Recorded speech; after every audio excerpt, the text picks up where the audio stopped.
তো বন্ধুরা চলে এলাম দুপুরে রান্নার ভিডিওর মানে রান্নার মেনুর ভিডিও নিয়ে। তো তবে এটা কিন্তু আজকের রান্নার ভিডিও নয়, এটা হচ্ছে লক্ষ্মী পুজোর দুদিন আগের ভিডিও। তো বাড়িতে পুজো, কোজাগরি লক্ষ্মী পুজো, আশা করি সবার বাড়িতে এই পুজোটা হয়।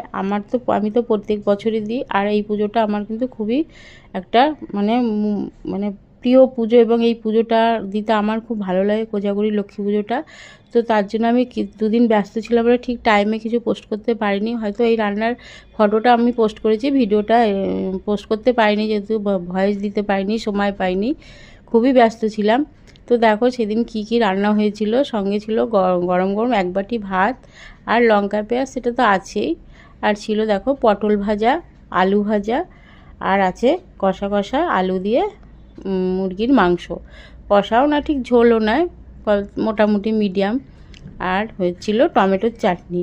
তো সেই দিন এটুকুই রান্না হয়েছিল, তাই ভিডিওটা তোমাদের সাথে আজকে শেয়ার করলাম। যদি ভিডিওটা ভালো লাগে অবশ্যই লাইক কমেন্ট শেয়ার করে পাশে থেকো।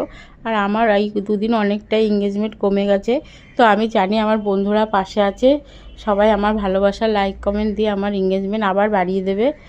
তোমরা পাশে আছো বলেই এতদূর এগোতে পেরেছি, আর আমিও চেষ্টা করব সবসময় সবার পাশে থাকে। এবার ধরো বাড়িতে পূজা অর্চনা থাকলে বা অনুষ্ঠান থাকলে তো একটু এদিক সেদিক হবেই, তো তোমরা একটু মেনে নিও। আমি হয়তো এই দুদিন তোমাদের পরিবারে পৌঁছাতে পারিনি, লাইক কমেন্টও সেইভাবে করতে পারিনি, তবে আবার আজ থেকে ঠিক টাইমে যেমন করছিলাম সেরকমই তোমাদেরকে ভালোবাসা দিয়ে ভরিয়ে দেব। আর তোমরাও সবসময় আমার পাশে থেকো, আবার সুন্দর সুন্দর ভিডিও যাতে আমি তোমাদের সাথে নিয়ে এসে শেয়ার করতে পারি, তার জন্য তোমরা সবসময় আমার পাশে থেকো। তো ভিডিওটা কেমন লাগলো অবশ্যই কমেন্টে জানিও, আমার রান্নার ভিডিওগুলো কেমন লাগে। তো বন্ধুরা চলো টাটা বাই।